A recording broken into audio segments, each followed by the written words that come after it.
18h58.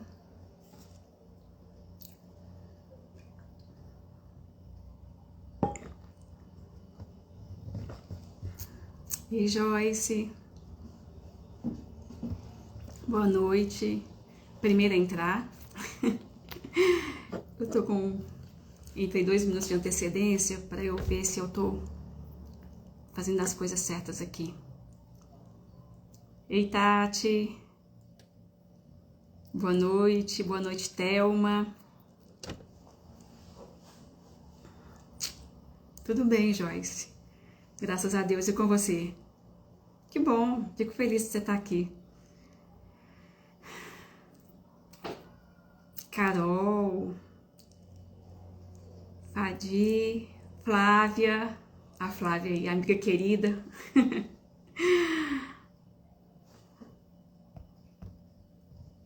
Flávia, inclusive, é uma que eu tô dando para vocês. Carol, minha designer, profissional maravilhosa. Valéria, Fernanda, Amanda. Tudo bem com vocês, né? Bom, nós temos 1 minuto. Então, enquanto a gente espera as pessoas entrarem, eu queria falar para vocês das coincidências que não são coincidências, né? Quando a gente segue como a verdade, a bondade e a beleza, muitas coisas se colocam como empecilhos para a gente, né? E muitas coisas também acontecem a favor, né? Vai até na luta entre o bem e o mal, entre a sombra e a luz, né? Hoje o que nós vamos falar tem tudo a ver com o evangelho de hoje, que é a parábola do semeador. No evangelho de hoje, essa parábola, né? Ó, o Igor, meu afilhado, que bom, Clara, minha sobrinha, olha, quanta gente boa aqui. Então, a parábola do semeador fala exatamente isso, que o semeador foi semear e ele foi espalhando as sementes pelo caminho. Algumas sementes, elas caíram em terra seca, né? Aí veio o sol e esturricou. Outras sementes caíram entre espinhos, ela cresceu e não teve raiz. Outras caíram, né, em terras que não eram férteis. E o que aconteceu, gente? Aconteceu que a semente que caiu em terra boa, ela frutificou. Ela deu semente 100, 60 e 30 por semente. 100, 60 e 30 frutos por semente. Isso quer dizer o quê? Que a terra boa somos nós, né? A terra boa somos nós com a nossa personalidade. Exatamente isso que a gente está fazendo aqui agora. Aprendendo as virtudes, aprendendo a fortalecer a nossa personalidade, a ter uma consciência bem formada. Isso é terra boa. Porque as virtudes teologais, o semeador é Deus. As virtudes teologais são as graças que ele vai colocar para a gente. Então, a gente tem que ter uma terra que realmente tenha base. Essa terra é formada pelas nossas virtudes. Por tudo que a gente acumula. A nossa personalidade tem que ter a força motora das virtudes. Né? Então, tem tudo a ver com o evangelho de hoje, o nosso tema. Tá? Então, olha, 19:2. Vamos começar. Né? Clarinha, a Clara está falando aqui para a gente esperar um pouco, mas é o seguinte, esse conteúdo de hoje, gente, é um conteúdo muito denso, mas é um conteúdo transformador. E o objetivo é que cada uma saia daqui transformada. Foi esse conteúdo que deu início a uma jornada de transformação na minha vida. É interessante que eu estava conversando hoje com a Sossó, que trabalha comigo há alguns anos, e ela falou algo tão interessante, que ela falou assim, Karina, você não tem nada do que você era. É interessante isso, né? E é bom escutar isso também, porque a gente se compara com aquilo que a gente foi.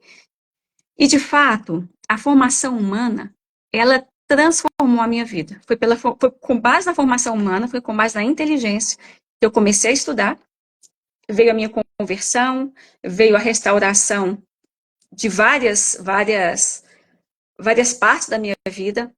Veio quando eu comecei a formação humana, meu casamento não estava bom.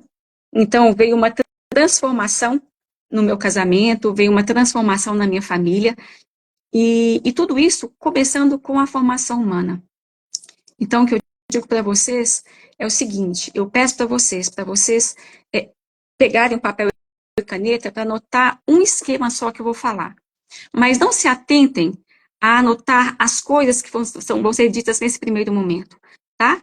É preferível que vocês assistam depois desse vídeo, uma, duas, três vezes, ou quantas vezes forem necessárias para vocês absorverem o conteúdo. Mas é importante que vocês se atentem a isso que eu vou falar nesse momento, aos exemplos que eu vou dar, às histórias que eu vou contar, porque nós vamos aprender isso na prática. Não adianta eu falar com vocês, apresentar para vocês as virtudes, se vocês não souberem o caminho. Tudo na vida tem um caminho, gente. Então, e esse caminho, ele foi formado com base não só em teoria, mas na prática, com erros, com acertos. Então, é como se fosse a Roma, né? Como se nós fôssemos a Roma. Tem um caminho para chegar lá, né? Não é só esse caminho convencional. Tem um caminho, eu tenho que sair daqui, pegar um voo, ir para a Itália, né? Eu tenho que passar por esse percurso, eu posso não ir direto, mas tem um caminho. Então, é isso que eu quero mostrar para vocês. O caminho para se tornarem pessoas virtuosas. E esse caminho que transformou a minha vida. Eu tenho certeza que vai transformar a vida de vocês também. Tá bom? Então, vamos lá. Tem muita gente nova aqui hoje, que está começando essas aulas hoje. Eu quero falar para vocês o seguinte, essas pessoas têm também me chamado no privado. Essa aula, esse curso, ele vai até dezembro, tá? Até dezembro nós vamos ver todas as virtudes e como empregá-las na prática. Esse é um ponto. Além das virtudes, nós vamos ter outros temas de formação humana, como esse que eu vou dar agora, por exemplo. Além desse, eu vou ensinar para vocês as virtudes da ordem, do perdão. Eu vou ensinar para vocês o que é a vaidade, tá? A vaidade das vaidades, que toda mulher precisa saber disso, porque isso impacta profundamente as virtudes. Entre outros temas, tá? Eu quero saber de vocês se cada um de vocês conhecem o próprio temperamento, porque se não conhecerem, nós vamos ter uma aula de temperamentos, vamos ter uma aula do vazio existencial, como combater o vazio existencial. Então, eu vou mandar uma enquete depois para vocês me dizerem se vocês têm conhecimento sobre os temperamentos, é a primeira pergunta, e se vocês sabem o que é o sentido da vida, tá? Cada uma vai contar o próprio sentido, e tem um exercício para chegar neste ponto. Quando a gente descobre o sentido da nossa vida, a gente consegue combater o vazio existencial. Então, é isso que eu preciso saber de vocês. Tá? Aqui, ó, a Valéria já está falando que ela não conhece. Acredito que você não conhece o seu temperamento, né, Valéria? Tá bom? Então, vamos começar. As armadilhas, gente, que não deixam a vida fluir, né? É o sentimentalismo e o vitimismo. Nós vamos dar robustez à nossa personalidade, nós vamos tratar desse assunto tão fundamental, né, para a nossa formação humana, que é identificar e vencer essas armadilhas.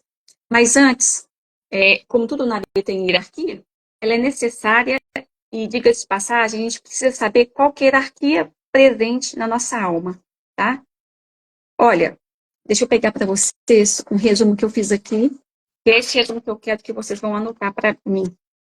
A nossa alma, nós somos constituídos de corpo e alma. A nossa alma, ela tem uma hierarquia. E essa hierarquia, ela é completamente diferente dos conceitos que a gente foi aprendendo, tá? Eu desenhei para vocês aqui uma hierarquia para vocês visualizarem as forças da alma humana. O que é isso? A nossa alma, gente, ela tem forças superiores e forças inferiores. As forças superiores, tá aqui, ó. Eu não sei se está dando para vocês verem. Esse resuminho que eu quero que vocês anotem. As forças superiores da nossa alma são inteligência e vontade. Vejam bem, essas forças superiores, elas conduzem as nossas ações e as nossas escolhas. As forças inferiores, que são essas aqui, que estão na base dessa pirâmide aqui, da metade para baixo, elas são compostas pelos instintos, tá vendo? Instinto de sobrevivência, instinto de autorrealização, instinto de defesa. Nós temos também as sensibilidades, que é tato, visão, audição, e nós temos as afetividades, tá? Que são os sentimentos, as emoções, os afetos. Escrevam para mim, está dando para vocês, está dando para vocês lerem isso aqui, porque isso aqui eu preciso que vocês anotem, porque nós vamos estudar sobre isso aqui hoje. Isso aqui é tão importante, gente, que ficou preso na parede do meu quarto durante um bom tempo, até eu mentalizar isso aqui. Porque toda vez que eu ia tomar uma decisão, que eu ia chamar a atenção de um filho, que eu ia fazer uma correção, agora está dando para ver? Vou colocar o contrário? Como assim? Como assim, Flávia? Flávia está falando para eu colocar o contrário, essa pirâmide. Mas não dá, né? Porque eu teria que virar assim. Não tá dando, tá vendo? Não. Ah, tá. Enxergamos como espelho. Entendi. Eita, gente, como é que eu vou fazer, hein? Olha só. Tá transparente, tá dando? Eu vou fazer o seguinte. Eu vou pegar uma foto dessa e mandar no grupo. Tá certo, Clarinha. Minha sobrinha e Flávia estão falando aqui. Eu vou pegar uma foto dessa e vou colocar no grupo, no nosso grupo de WhatsApp, tá? Mas o que eu quero que vocês aprendam é o seguinte. Deixa eu ver.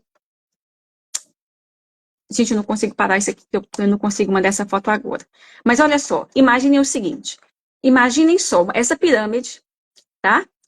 E a parte de cima está a inteligência e a vontade. E a parte de baixo, a gente tem os instintos, nós temos as sensibilidades e nós temos a afetividade. Tá bom? Só tenham isso em mente. Imaginem que a nossa alma é uma pirâmide, tá? Então é isso. Eu vou falando, não precisem de anotar nada agora, tá bom? Por que eu estou mostrando isso para vocês? Porque toda e qualquer decisão, gente, em nossa vida, ela é tomada com base nas forças superiores, com base na inteligência. Olhem só, com base na inteligência. Eu vou fazer um parágrafo aqui para explicar que vontade não é o mesmo que desejo, tá? Olhem só. Por exemplo, eu, Karina, eu preciso desinflamar meu corpo, tá? Então eu vou tomar a decisão de não comer açúcar, porque eu preciso desinflamar esse corpo. Essa é uma vontade. Vejam bem, é uma decisão, é uma escolha minha. Outro exemplo, eu estou de férias aqui em Belo Horizonte e levo meus filhos para tomarem um sorvete, tá? E assim que eu levo meus filhos para tomarem um sorvete, eu vejo aquele sorvete que eu mais gosto, que é o de queijo com goiabada quente. E aí, eu sinto aquele gosto do sorvete, aquele desejo de tomar o sorvete. Eu falei assim, nossa, mas que vontade de tomar um sorvete agora. Isso não é vontade, gente. Isso é desejo. O desejo é algo passageiro, é coisa de um instante. O desejo, ele está no campo da sensibilidade. Olhem só, vou voltar aqui de baixo. O desejo, ele está aqui, ó, no campo, aqui, tá? A sensibilidade, tudo que está da metade da nossa pirâmide para baixo, é a força inferior da alma. O nosso desejo, ele está aqui, ó, nesse campo. Aqui, ó, da sensibilidade. Então, o desejo é coisa de um instante, gente. É tão passageiro, é coisa de ímpeto, né? Que muitos chamam de vontade, mas não é vontade, tá? Esse desejo de tomar um sorvete com sorvete de queijo, né, com goiabada quente, é algo que eu senti naquele momento, porque me veio a, aquele gosto afetivo, né? Aquela memória afetiva que me trouxe. Não é uma decisão pensada, não é uma decisão meditada. É mais instintivo, vocês entendem?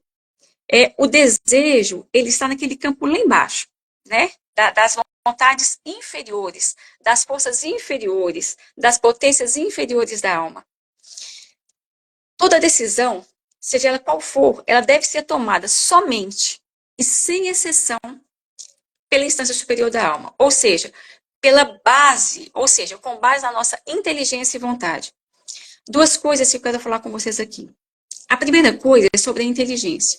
A inteligência, nossa, ela é iluminada por duas luzes, gente, que não podem se desconectar, que é a luz natural da fé e a luz sobrenatural da razão. Perdão, é a luz natural da razão e a luz sobrenatural da fé, tá? São João Paulo II falava que nós, seres humanos, a gente tem duas asas, né? Como se fossem pássaros. Duas asas que nos conduzem à verdade, que é a fé e a razão. E essas duas asas, essas duas luzes, essas duas forças, elas não podem se desconectar. O Papa Bento XVI, ele falava que quando a gente desconecta essas luzes, né, a fé e a razão, acontece que a razão sem fé fica louca e a fé sem a razão fica cega. Ou seja, nenhuma decisão nossa deve ser tomada somente à luz da fé e nem somente à luz da razão, tá? A segunda coisa é que quando a gente fala, gente, sobre afetividade, quando a gente fala que a afetividade é instância inferior, não quer dizer que a afetividade tenha menos valor para a alma da gente. O que a gente quer dizer é que a afetividade, que são os sentimentos, as emoções e os afetos, têm a sua importância e a sua valia na nossa alma. Mas elas não devem estar no comando das decisões. Nenhuma decisão nossa pode ser tomada com base nelas, tá? Elas têm que ser consideradas nossa escolha, sim. Elas têm que ser consideradas. Só que guiadas pela instância superior, que é a inteligência e a vontade. Se vocês gravarem isso aqui, esse esqueminha que eu fiz, vocês vão ver que cada vez que vocês forem conversar com o marido de vocês, cada vez que vocês forem chamar a atenção de um filho, cada vez que vocês tomarem alguma decisão, seja ela qual for, que seja no trabalho, que seja no ordinário do dia a dia, na compra de algum item para casa, gente, vamos ser racionais. E vamos ter o sentimento, sim, a emoção, sim, mas isso tem que ser um equilíbrio. Quem vai tomar as rédeas é a inteligência e a vontade. Daqui para baixo, se vocês deixarem comprarem qualquer coisa por impulso, qualquer coisa por emoção, por sentimento, não vai dar boa coisa, tá bom?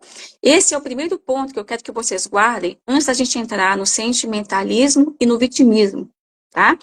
O segundo ponto que eu quero desmistificar são alguns conceitos, gente, culturais e psicológicos errados que nós fomos absorvendo ao longo dos anos, ao longo do tempo, e que tem gerado uma multidão de mulheres fracas, infelizes, frustradas, vitimistas. E aqui eu quero que vocês não tirem conclusões precipitadas do que eu vou falar. Pelo menos não antes dos próximos 2 segundos. Tá bom? O que eu vou falar vai impactar vocês como me impactou quando eu descobri isso. O que eu quero falar com vocês é que nós não nascemos para ser felizes. Tá? É difícil, até revoltante a gente escutar isso. E sei porque quando eu ouvi essa frase, que vai contra, né, a tudo que eu escutei desde que eu nasci, né, eu cresci escutando, você tem que ser feliz, você tem que fazer isso para você dar certo na vida. Não é isso que a gente escuta? Os psicólogos nos falam, não, você nasceu para ser feliz. Todo coaching fala, você nasceu para ser feliz, você tem que ser feliz, né? Gente, a verdade, eu preciso dizer para vocês, é que essa mentira já levou pessoas, milhões, milhares de pessoas ao desespero, à depressão, ao suicídio. Você sabe por quê? Porque quando eu nasço para alguma coisa, eu nasço para aquela finalidade. E ser feliz não é o fim último do homem. Não é o fim último para o qual nós fomos criadas. Porque nós fomos criadas para a eternidade. E felicidade é consequência da vida que visa a eternidade, que visa o bem, que visa o belo, que visa o verdadeiro. Tá dando para entender? O que não quer dizer que nós não queiramos ser felizes, não devamos ser felizes. Não é isso. Aliás, nós ansiamos a felicidade para sempre, né? Isso é um sinal, inclusive, de que nós temos alma. O problema é que a nossa cultura nos leva a buscar a felicidade a qualquer custo, como se fosse um fim último, o fim, né, último da nossa vida. Vejam, por exemplo, isso não é verdade, o que eu vou falar com vocês. A gente casa para ser feliz. A gente constrói a casa X daquele jeito, imaginando a felicidade que a gente vai viver dentro dessa casa. E o que mais pesa, por exemplo, né? Esse é um dos motivos. Quando a gente vai escolher uma profissão, o que mais pesa nessa escolha, além do talento e do gosto, é o que essa profissão vai render para nos permitir realizar os nossos sonhos. É ou não é verdade? E como, gente, mais cedo ou mais tarde a frustração chega, né? O nosso marido não vai nos fazer felizes o tempo inteiro. Aquela casa que era dos sonhos, já não é mais dos sonhos, porque ela está grande demais e limpar é difícil, e encontrar gente para fazer isso não é fácil, porque ficou grande demais, né? Porque os filhos saíram de casa, e para piorar, a gente ganhou um vizinho chato, né?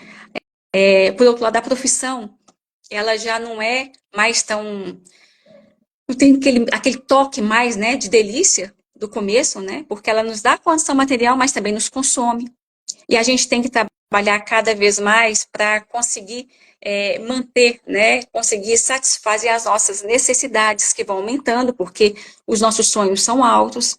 Enfim, gente, essas frustrações, essas infelicidades, elas lotam os consultórios terapêuticos, psicólogos, psicológicos, né, psiquiátricos, em busca de solução. E vocês sabem por quê? A gente não tem encontrado a solução, muitas vezes nos tratamentos, porque às vezes o tratamento começa bem, né? E num determinado momento ele deixa de ter efeito. E até piora a nossa frustração. Sabe por quê? Eu vou abrir aqui também um parênteses. Gente, não foram poucas as pessoas que já me disseram o quanto ficaram sambadas, o quanto tomaram decisões equivocadas, o quanto pagaram um preço altíssimo por más orientações. Eu já fui erroneamente orientada, né? Erroneamente orientada. A culpa era do psicólogo? Muitas vezes não, gente. Hoje eu vejo que a linha, né, que orientava a formação dos psicólogos da época, e infelizmente ainda orientam muitos hoje, quer dizer, o que delineava o aprendizado desses psicólogos na época e ainda delineia hoje a mesma linha que também delineia a nossa cultura. Eu vou explicar melhor para vocês, entender o porquê dessa nossa frustração. Nós temos hoje várias linhas de tratamento, várias mesmo, tá? Jung, Freud, enfim, né? Adler, várias, tá? Mas nós temos 3 escolas de psicoterapia mais influentes no mundo. São 3 escolas de psicologia que influenciam diretamente as universidades, que formam os psicólogos, inclusive, né? E coincidentemente, são todas austríacas, né? A primeira escola de psicoterapia de Viena, ela foi fundada por Freud, tá? E que é o pai da psicanálise. Freud viveu no século XIX e ele defendia que o homem era um ser em busca de prazer. Vejam só. Imagine quando uma escola de psicologia ela dirige as bases de estudo no mundo, defende algo deste tipo, a gente sabe que os psicólogos que vão estar nos seus consultórios vão falar que o ser humano é um ser em busca de prazer. Então, acompanhe a minha linha de raciocínio. Adler, que é contemporâneo de Freud, que era amigo de Freud, inclusive, e que rompeu com Freud por depois não concordar com o que o amigo defendia, Adler, ele foi o pai da psicologia individual. E ele criou, então, a segunda escola de psicologia individual, quer dizer, a segunda escola de psicoterapia de Viena, né, que ele descobriu a psicologia individual. E ele defendeu o seguinte: o homem não é do ser em busca de prazer, como Freud dizia, né? Ou seja, em que a sexualidade fosse tão salientada no desenvolvimento da personalidade, como Freud dizia. Adler, ele defendia que o homem é do ser em busca de poder. Então, tanto Freud quanto Adler deixaram muitas contribuições importantes para a psicologia. Muitas, né? Só que as suas linhas de pensamento, as linhas de pensamento tanto de Alfred Adler quanto Sigmund Freud defendiam, elas levaram milhões de pessoas a uma vida sem consistência, a uma vida de depressão, à morte e a suicídios. E por que isso? Por que isso? Quem vai nos dar essa resposta é Viktor Frankl, né? O fundador da terceira escola de psicoterapia de Viena. Frankl, ele jogou por terra essas teorias de que o homem é um ser em busca do prazer e um ser em busca do poder. E por quê? Porque o prazer, gente, é efêmero, né? A nossa alma, a alma humana, ela anseia por eternidade. Então, nós jamais vamos nos satisfazer com a realização dos prazeres. O prazer, gente, seja ele qual for, seja o de comida, né? Aquele nosso prato favorito. A gente sabe que, por exemplo, nossa, eu estou com desejo de tomar um sorvete, ou de desejo de comer uma massa. Olha, que eu começo a comer, segunda, terceira garfada, eu já satisfiz a minha vontade. Eu continuo a comer porque tá bom, porque é prazeroso comer. Mas aquele prazer, aquela vontade já foi satisfeita. O sexo, uma relação sexual.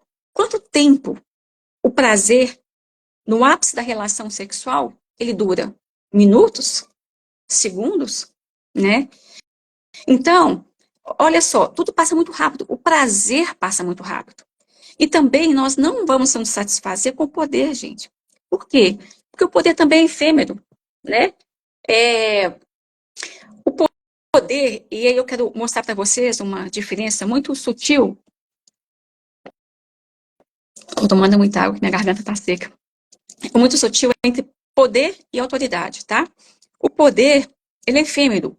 E ele nos é dado e nos é tirado em algum momento, tá? Então, olha só, como é o caso dos bens materiais, como é o caso da nossa colocação social, né? Tudo, gente, tudo toca de mão, tá? Todos os bens materiais, em algum momento tocam de mão. Quem é destaque hoje, gente, no esporte, não vai ser amanhã. Quem é destaque na música hoje não vai ser amanhã.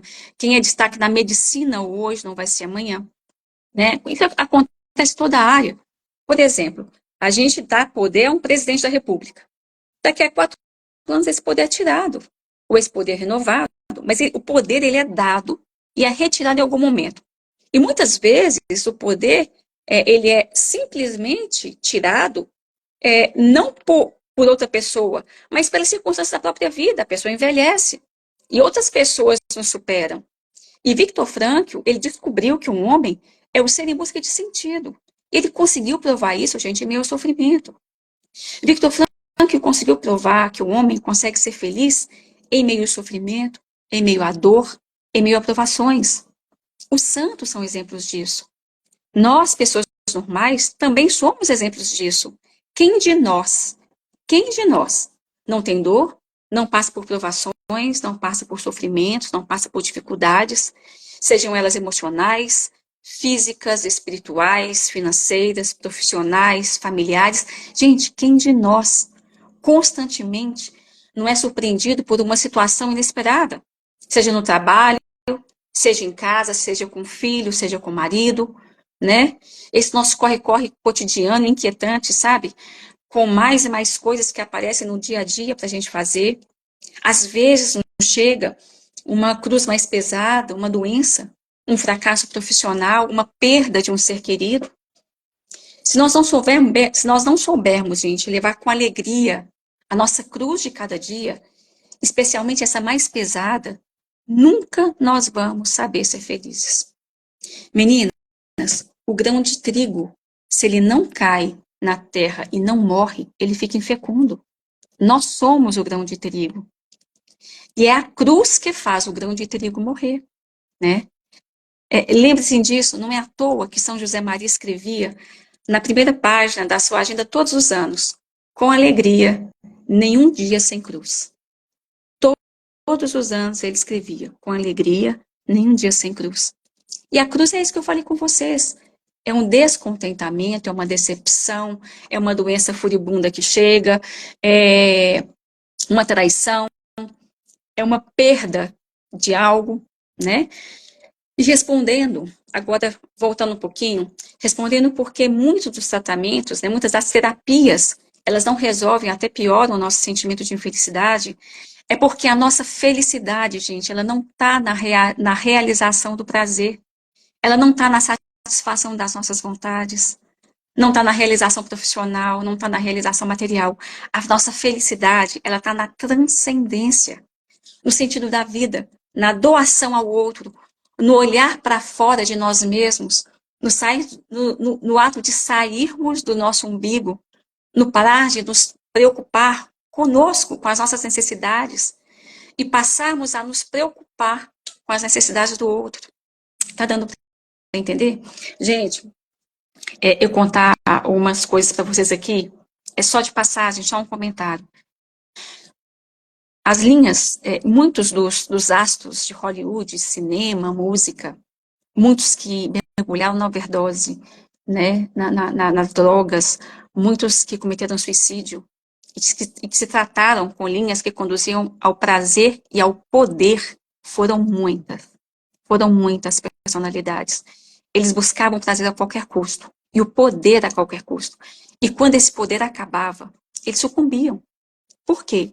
Porque não tinham sentido na vida, porque a felicidade não estava ali. Então é isso que eu quero contar para vocês, tá bom? Voltando ao nosso tema, né? Por que eu quis falar com vocês das 3 escolas de psicoterapia que dirigem as linhas de tratamento no mundo? É porque eu queria falar com vocês que elas nortearam e ainda norteiam, tá, gente? Infelizmente, a nossa cultura e a nossa psicologia. Não é só a psicologia. Essas linhas norteiam a nossa cultura. Basta a gente olhar para as novelas, né? Vocês já viram que muitas vezes as novelas nos levam a torcer pela, pela pessoa que traiu. Ou seja, a mulher que traiu o marido ou o marido que traiu a mulher, a gente torce por ele. E a gente passa a torcer, inclusive, pelo amante. Olha que coisa louca. As novelas nos induzem a torcer, a gostar do que é ruim, né? Os filmes, por exemplo, de Drácula, é um exemplo disso, né? A gente não torce, a gente passa a ter uma certa empatia pelo próprio Drácula. Olha que coisa louca. As músicas, gente, a moda, né? Olha que coisa absurda. Desde a criação humana, o que eu quero contar para vocês é o seguinte, que a gente não pode também nos levar a serem influenciados pela nossa cultura. Nós somos influenciados, mas a partir de hoje, eu tenho certeza que vocês vão passar a ter os olhos bem abertos para isso e vão identificar isso, inclusive. O que é certo e o que não é. O que está atrasando a vida de vocês e o que não está. Tá? Desde a criação humana, a mulher sempre foi forte, sempre foi amada, sempre foi feminina, sempre foi privilegiada. E por que ela foi forte? Porque não há força maior do que aquele que gesta, do que aquela que gesta. Não tem, gente. Não há força maior do que aquela que dá vida. A mulher dá à luz, né? Esse acraseado. Isso quer dizer que ela gera. E não só dá à luz, como ela dá luz. Ela ilumina a família, ela transforma a casa em lar, ela é sábia, quer dizer, pelo menos ela nasceu para ser, pelo menos nós nascemos para ser, nós nascemos para buscar a verdade, nós nascemos para formar, para educar, né? E hoje, como nós somos induzidas a pensar e a sentir a respeito de nós mesmas? Já pararam para pensar sobre isso? Nós somos induzidas a achar, né? E a nos comportar como mulheres fracas, vitimistas, né? A nos achar mal amadas por nossos maridos, especialmente se nós não tivermos os prazeres que queremos, né? Ou que nós achamos que deveríamos ter. Se nossos maridos não forem carinhosos, se não forem gentis, se não forem cavalheiros, se não derem para a gente aquilo que a gente precisa, né?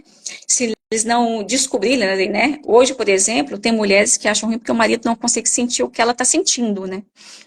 Gente, a cabeça de homem é completamente diferente. Mas nós somos condicionadas a sermos assim, pela mídia, pela cultura, né? A sermos sentimentalistas, acharmos que nós somos desprivilegiadas em tudo, né? A começar dentro das nossas próprias casas. Esses comportamentos, gente, eles enfraquecem a nossa personalidade e o nosso caráter, né? A Leca está falando exatamente isso, como as jovens estão equivocadas na vida nesses tempos. Estão mesmo, né? As jovens hoje são criadas pela internet, não é isso? Olha as músicas de hoje, né? Olha os filmes, as novelas, as séries, né? Então está na hora da gente mudar as nossas perspectivas. É por isso que a gente está aqui nessa noite, né? A gente está tendo uma oportunidade de buscar aquilo que dá sentido à nossa vida. E nós somos, gente, seres em busca de sentido, tá? Não seres em busca de prazer, não seres em busca de poder, e tendo em mente que a nossa alma, sabendo quais são as forças superiores e as forças inferiores, a gente precisa saber que a nossa alma, ela precisa ser dirigida pelas forças superiores, tá bom? Até aqui tá tudo bem? Estão compreendendo? Então é isso, gente. Vamos virar a chave hoje, tá bom? A compreensão verdadeira das coisas, a compreensão verdadeira, ela transforma os nossos pensamentos. Esses pensamentos, abraçados pela nossa inteligência, despertam a vontade. E essa vontade, gente, leva a ações transformadoras, tá bom? E nós precisamos sair transformadas dessa aula de hoje. Então, tá. Comecemos, então, agora pelo sentimentalismo. Agora a gente vai entrar de fato. Gente, antes de eu falar o que é sentimentalismo, a gente precisa definir muito bem o que é sentimento. Tá? E essa definição vem de Aristóteles. Aristóteles é um filósofo do século IV antes de Cristo, tá?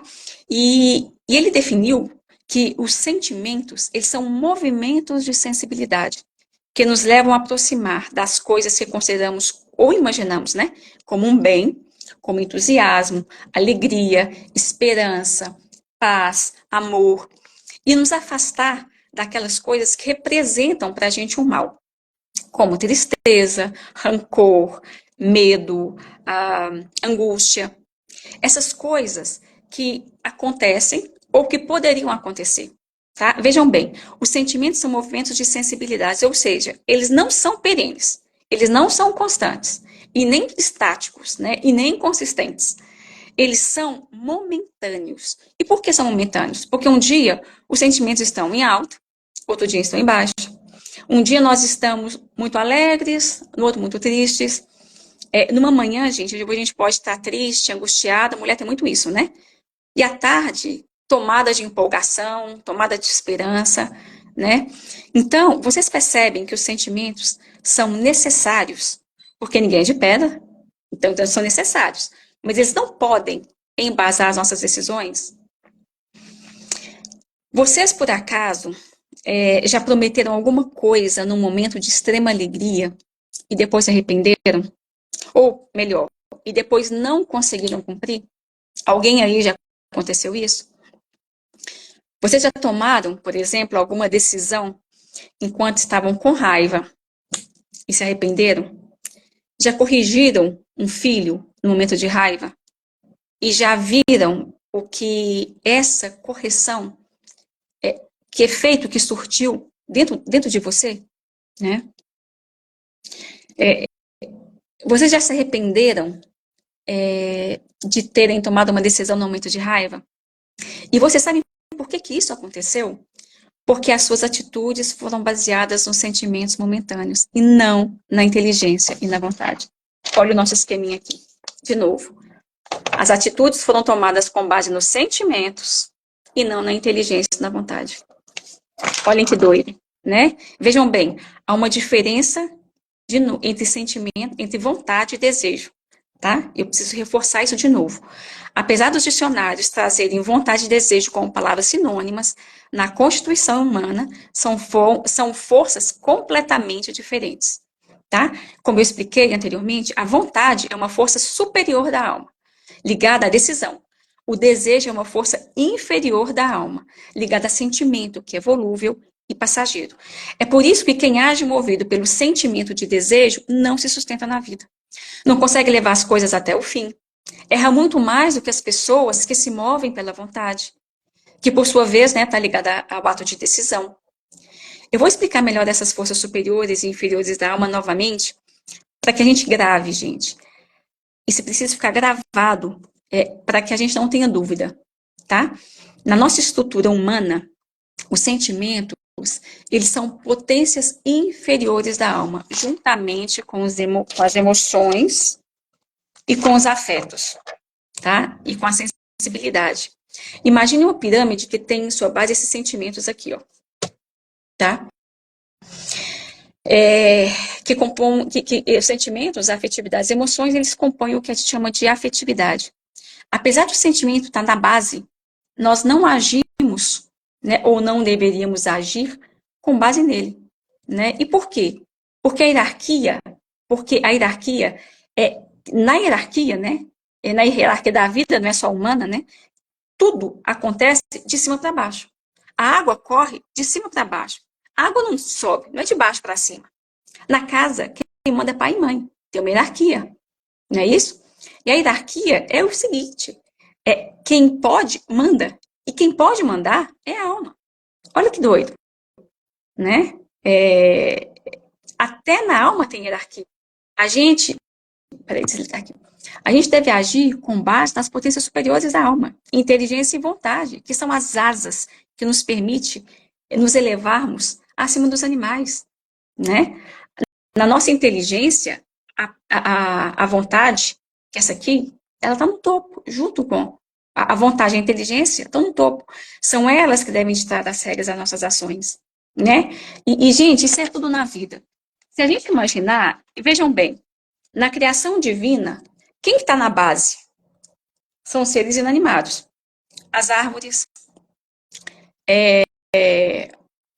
os animais, as plantas, não é isso?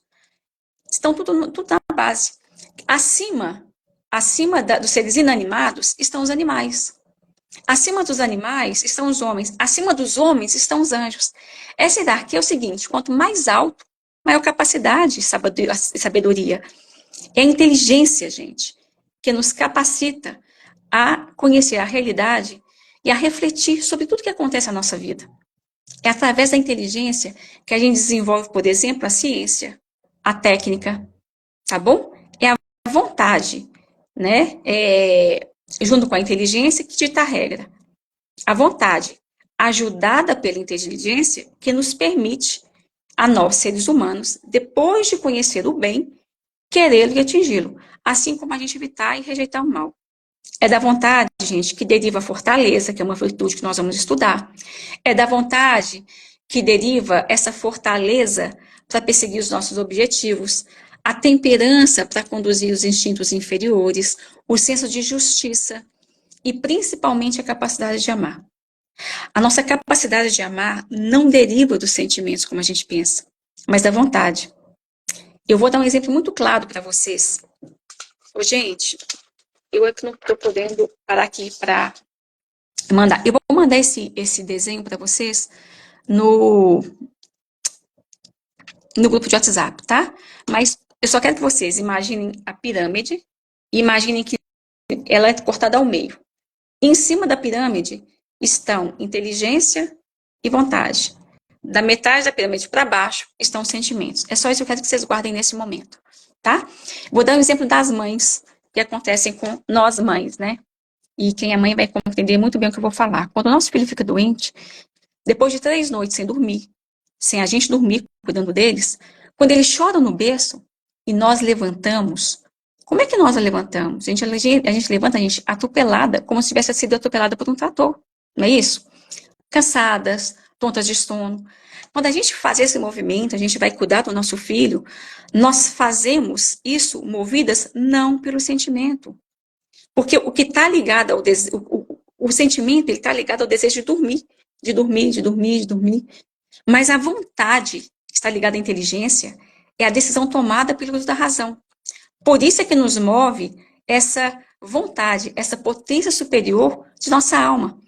A vontade é decisão, e nós decidimos cuidar, nós decidimos ter o filho, nós decidimos amar. Amor é escolha, amor é decisão. Então, está aqui a diferença das pessoas que vencem daquelas que não saem do lugar. As que vencem, gente, não agem pelo sentimento, agem pela vontade, pela decisão. Decisão com inteligência. E olhem, existe harmonia entre vontade e sentimento? Existe, gente, mas nem sempre. Nem sempre. Por exemplo, todas as manhãs, quando meu relógio desperta às 5h20, o meu desejo, o meu sentimento, né, portanto, é de ficar na cama. Toda manhã eu sinto a mesma coisa, gente. Não tem uma manhã que o telefone toca, que o despertador toca, e eu não sinto a vontade de ficar na cama. Principalmente para mim, que sou melancólica, né, que prefere dormir do que comer.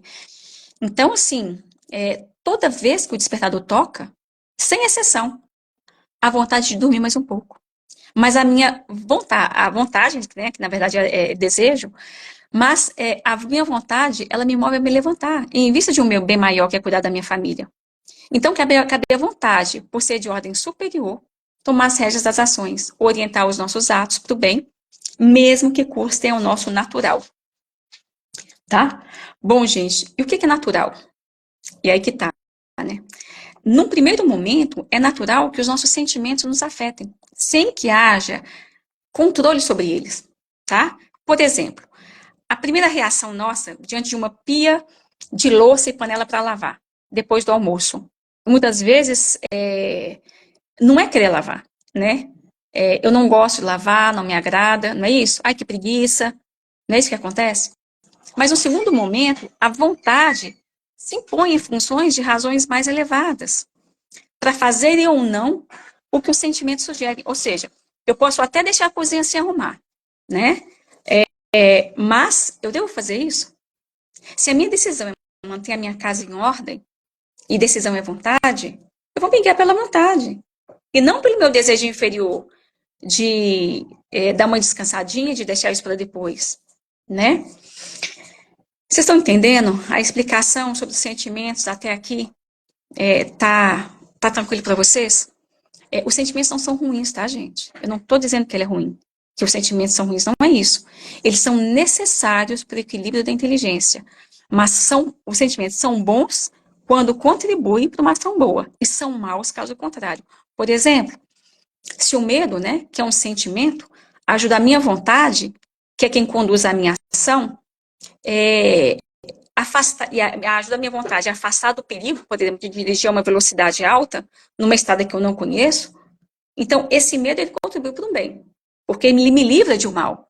Agora, se o medo me leva a ter uma conduta fraca, a pactuar com erros do ambiente, ele se torna mal, gente, né? Então, a gente pode concluir que os sentimentos podem prestar um enorme auxílio à vontade, tá bom?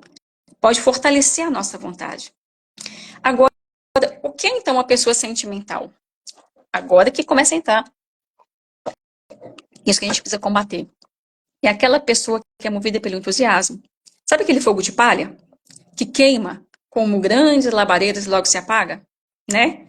É aquele namorado que fala assim, eu te amo, eu dou a vida por você, eu quero casar com você num dia, no outro, não é bem assim, não sei, né? Pessoa sentimental. É aquela pessoa em que o predomínio dos sentimentos leva a motivar-se ou a desmotivar-se em função do gosto, em função do prazer. Essa pessoa raciocina assim, gente, o amor acabou. Eu não sinto mais nada. Eu não gosto mais, né? Ou seja, ela desfaz um casamento por isso, pelo gosto, né? Ou seja, ela põe fim em algo que era para ser duradouro, em algo que ela não considera a importância da transcendência. tá? Eu estou dando um exemplo de casamento, mas isso é tudo na vida, gente. Tá? Tudo na vida que nos é importante. Não pode ser tomado com base em gosto, né? Então, por exemplo, a pessoa, quantas pessoas vocês conhecem que falam assim, olha, eu vou terminar o meu casamento porque eu deixei de amar, porque eu me apaixonei por aquela outra mulher, por aquela loura, por aquela mulher maravilhosa que está ali. Gente, isso é passageiro. Essa pessoa é uma pessoa sentimental, porque ela não consegue considerar a transcendência, né? Ela não consegue considerar outras pessoas além dela. Ela não consegue considerar um bem maior. E é dessa forma que essa pessoa age no trabalho, nas relações sociais, né? Em consequência, gente, a vida se transforma numa onda que flui e reflui, igual quando do mar mesmo. Sempre à procura de novidade, de emoções cada vez mais fortes, né? Na fuga de tudo aquilo que, por ser bom e valioso, exige sacrifício, abnegação, fidelidade à palavra dada, e empenho sério, gente, da vontade e de todas as forças da alma, né? A gente observa isso em homens e mulheres. Isso mesmo, Leca, né? Não é só em mulher, em homens e mulheres. As pessoas desistem das coisas muito fácil. Ô, gente, quantas pessoas... Olha, eu tô falando para você porque eu conheço mulheres, tá? E homens que passaram por isso. Não, eu não amo mais, vou terminar o casamento, começo um relacionamento com outra pessoa. Acontecem os mesmos problemas. Depois deixa de amar de novo, não ama mais, e depois procura outra pessoa, e depois não ama de novo, porque amor não é sentimento. Sentimento é uma como é que eu vou falar? É uma parte do amor. E não é a parte maior, não, viu, gente? O sentimento é uma faceta do amor, digamos assim, tá? E essas pessoas não são felizes e vêm sempre decepcionadas, né? Sempre decepcionadas. As opções do indivíduo sentimental, gente, elas são pautadas na emoção do momento, no impulso, na imaginação, do que pelo raciocínio, né? Mais na imaginação do que pelo raciocínio, do que pela inteligência, do que pelo equilíbrio das coisas, né? E aí que tem um perigo. Por quê? Porque com a vontade enfraquecida, com a vontade deslocada para um segundo plano, quando eu falo dessa pirâmide aqui, se eu tiro a vontade daqui, que é o que tem que conduzir a minha ação, e passo ela para cá, ela fica em segundo plano, a personalidade, ela deixa de ter um rumo certo, né? Ela se sujeita ao capricho, à alternância de grandes entusiasmos e alegrias passageiras, né? Com movimentos de tristeza, de depressão. Então, gente, o sentimentalismo produz pessoas egoístas, sentimentalistas, porque leva essas pessoas a pensarem somente em si mesmas, né? Ou seja, eu não gosto disso, isso me desagrada.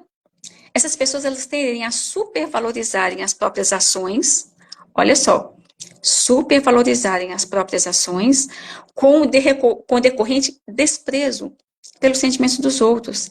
Elas não amadurecem decisão nenhuma, né? Resolvem problemas na base do eu acho, na minha opinião, né? Quantas pessoas, em condomínios, por exemplo, é, reuniões de condomínio, né? E a gente vai discutir um fato sério. Muitas pessoas, ao invés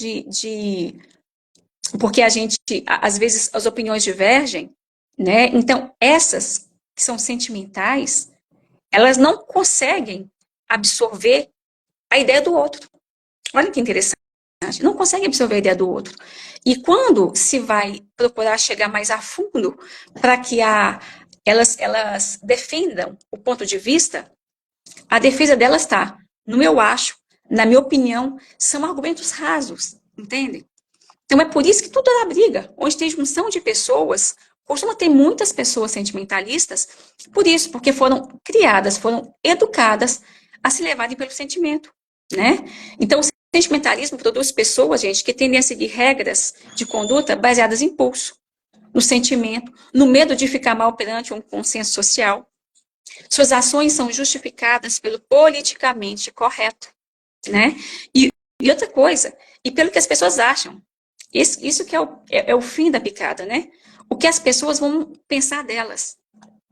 O sentimentalista pensa isso, né? Então, imaginemos, por exemplo, eu vou dar um exemplo para vocês verem, uma criança.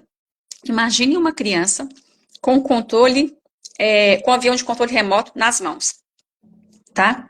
Aqui vocês vão ver a importância dos sentimentos, tá? Quando uma criança está com o controle remoto na mão, esse controle que está na mão dela é o que faz com que o avião decole, né? Levante voo, decole, faz com que o avião vire para a direita, vire para a esquerda, não é isso? Esse avião, ele é movido por algo, por um motor. Então, fazendo um paralelo do avião conosco, a gente pode dizer o seguinte, que o que dirige esse avião, as mãos que conduzem a manete, que faz esse avião levantar voo, é a inteligência. O motor do avião é a vontade. Estou fazendo um paralelo do avião com a gente. É a vontade. Então, o controle é a inteligência. O motor que conduz o avião é a vontade. Só que ter um bom piloto e ter um bom motor, ou seja, só inteligência e vontade, não são suficientes. Por quê? Porque se esse avião ele decolar em meio a um temporal, em meio a um vendaval, ele vai cair, ele vai por terra e vai se destroçar do chão. E o que é esse vento? O que é esse vendaval? São sentimentos desordenados. Então, é o que eu falo para vocês. Nós precisamos dos sentimentos porque é os sentimentos que vai fazer, que vai nos ajudar, que vai contribuir para que o nosso avião voe bem, não é isso? O sentimento ele pode nos impulsionar, não pode? Pode nos impulsionar, né? Ele pode estar a nosso favor. Mas quando os sentimentos eles estão desordenados, quando os sentimentos eles estão no sentido contrário, eles vêm com tudo contra o avião, ele vai nos jogar no chão. Ele vai ser, na verdade, algo que vai nos trair a qualquer momento. O sentimento nos trai. Então, a gente precisa levantar voo na vida com base na inteligência e na vontade. E colocando os sentimentos ao nosso favor, que é o vento. Se esses sentimentos estiverem em posição contrária, nós vamos espatifar no chão. Tá bom? Agora, vamos lá, para a característica da pessoa sentimental. Vou dar aqui. Então, a pessoa sentimental, ela tem uma característica de volubilidade, sabe? Aquela pessoa que tem pouca estabilidade, ou seja, ela tem uma instabilidade dos sentimentos. Ela é essa pessoa. Essa pessoa, além de volúvel, ela gosta de viver de sensações. Aquela pessoa que tem fome por sensações agradáveis, né? Que a sua tendência é guiar pelo gosto. E esse gosto torna o senhor de sua vida. Ela passa a ser escrava do próprio gosto, né? Porque ela tem que satisfazer a seu prazer. É igual aquela criança que não aprende a comer o que tem, aprende a comer o que gosta. Ela é ensinada a comer o que gosta, né? Então, assim, o seu gosto é o seu senhor absoluto. Se amanhã essa criança passar por uma situação que ela não vai ter aquilo que ela quer naquele momento, ela vai deixar de comer, né? Por quê? Porque fazer as coisas que vão contra o gosto dela custa tanto que ela não vai conseguir, né? Então, a criança, como a gente também, se for levado pelo gosto, a gente só vai fazer as coisas que nos agradam e vai deixar de fazer aquelas coisas que nos custam. Isso é viver de sensações, tá? Outra característica das pessoas sentimentalistas é a fuga da imaginação. Ela é uma fugitiva, gente, da vida real. Ela prefere o mundo dos sonhos do que a roda viva da vida. Ela foge, gente, para um futuro imaginário, né? Ou até mesmo para um passado fantástico, ou um passado de ressentimento, né? Ou seja, ela estaciona a vida no si. Ah, se eu fosse rica, se eu tivesse mais dinheiro, se eu fosse mais bonita, se eu fosse mais magra, se eu fosse mais jovem, se meu marido fosse outro, se meu marido tivesse uma outra condição, se eu morasse naquela casa, se eu morasse em outro país, né? Em qualquer dos casos, a pessoa sempre foge do único mundo que existe, das coisas que estão ao alcance delas, ao alcance das mãos, né? Ao alcance do que é real. Então, essa pessoa, ela perde oportunidades concretas, né? Talvez pequenas, viu, gente?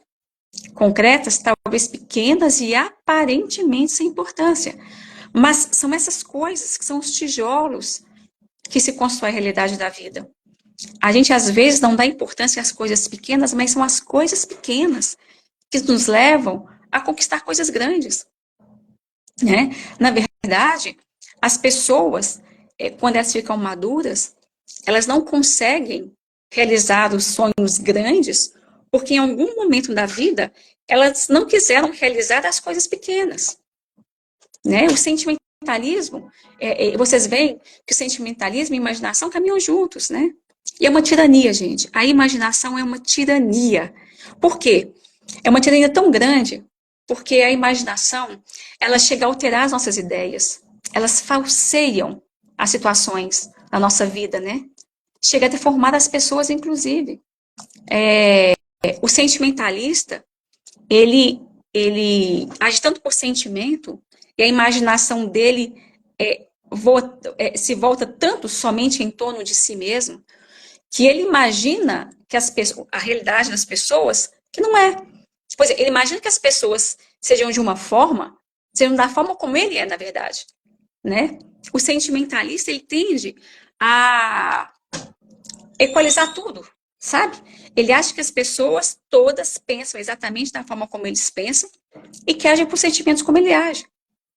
Então, isso é um pouco complicado ter essa característica, né? Que é a fuga da imaginação. Outra coisa, gente, é a impulsividade, tá? A pessoa não pondera as coisas com calma. Ela não toma a decisão correta, né? Ela não sabe agir com a energia necessária. E aí falta a máxima do carpinteiro, né? Preferiu medir 2 vezes do que cortar uma só. Né? Outra característica do sentimentalista é a fragilidade de caráter. Gente, isso é sério. E olha só, a boa nova que eu quero contar para vocês é que é possível a gente vencer o sentimentalismo.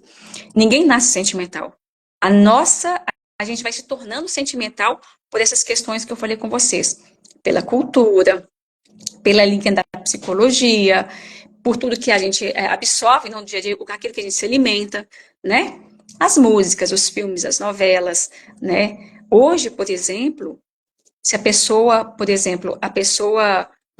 é negra, ela automaticamente já é levada a se achar uma vítima. Isso é sentimentalismo, gente. E sentimentalismo barato. Porque quantas pessoas negras alcançam sucesso muito maior do que as pessoas brancas? E isso, para a gente, é do nosso país, né? Nós temos, por exemplo, países da África em que as pessoas brancas, elas são desprezadas. Por quê? Porque ela não tem a cor deles, né? Então, o que eu quero falar para vocês que o vitimismo e sentimentalismo estão muito ligados. Nós vamos ver isso. Daqui a pouquinho nós vamos entrar no sentimentalismo, no vitimismo, tá? Agora, vamos voltar um pouquinho aqui para a característica das pessoas sentimentais. Tem a fragilidade de caráter. Essa fragilidade de caráter, gente, é uma coisa muito séria, porque o receio de enfrentar as dificuldades, né, ou o medo do sacrifício, pode potencializar na pessoa sentimental essa tendência a agarrar a infância, né? A gente vê muitas pessoas crescidas que se comportam como crianças mimadas, né? Caprichosas, cheias de teimosias, pessoas que só aceitam as coisas da forma como elas vêm, né? Outra característica das pessoas sentimentais é a superficialidade. E essa superficialidade, gente, é claramente vista pelo medo às dificuldades. Ou seja, o medo às dificuldades, ou a dificuldade, né, de lidar com a superficialidade no plano intelectual, gera pessoas que se mantêm muito na superfície, pessoas que não aprofundam em nada, né? Então, por exemplo, o sentimentalismo, A pessoa foge da aplicação séria da inteligência. Ela não quer pensar muito, sabe? E como falta esse esforço de raciocínio, a pessoa superficial, ela funciona à base da intuição. Só na intuição, né? Então, preciso combater isso. Outra força que do sentimentalista é o pessimismo e melancolia, né? Isso é uma característica do sentimentalismo. Por quê? Porque o sentimentalista, ele é volúvel de caráter. Então, ele tem muita alternância, né? Entre momentos de entusiasmo, momentos de desânimo, sabe? O problema é que se a gente observar bem, os momentos de alta e de baixa, como eles variam muito, a gente pode observar que no sentimentalista, os momentos de baixa ganham e ganham longe dos momentos de alta. É a pessoa que fica ruminando várias vezes tudo que fizeram com ela, sabe? Naquele redemoinho de tristeza, de mágoa, de pessimismo, né? De insatisfação. A Leca tá falando aqui, contando um caso, né? Que ela viu uma moça brigando com o namorado, e essa moça se jogou no chão e começou a gritar. Fiquei chocada. É de chocar mesmo, Leca. É de chocar mesmo. As pessoas sentimentais, elas são de uma imaturidade imensa. São crianças grandes, né? Outra característica é a passividade, gente. Um traço muito comum nas pessoas sentimentais é a tendência a esperar soluções milagrosas. Sabe, aquelas pessoas que esperam milagres, não passa de mágica, vitórias, não passa de mágica, aquelas que acham que o tempo vai resolver tudo, e que tudo vai chegar na hora certa, tá? No coração da pessoa sentimental, há uma dose imensa de realismo, irrealismo, tá? Outra coisa das pessoas sentimentais, né, são os modos e atitudes, sabe? Vejam aquelas pessoas que falam tudo no diminutivo, vocês já viram? Ai, tô com preguicinha. Ô, filhinho, pode fazer um favorzinho pra mim? Eu tinha uma amiga que era assim. Ai, meu filhinho, hoje eu pedi um favorzinho pra ele, mas ele tava tão tristinho. E perguntei se ele queria um suquinho, uma comidinha, alguma coisinha assim, sabe? E por que isso, gente? Chega a ser até engraçado, é porque o diminutivo, ele arredonda as formas, né? Ele evita choques, sabe? Ele acolchoa, de certa forma, as nossas dificuldades, né? Aquela pessoa que tem lágrima fácil, sabe? Tudo chora, né?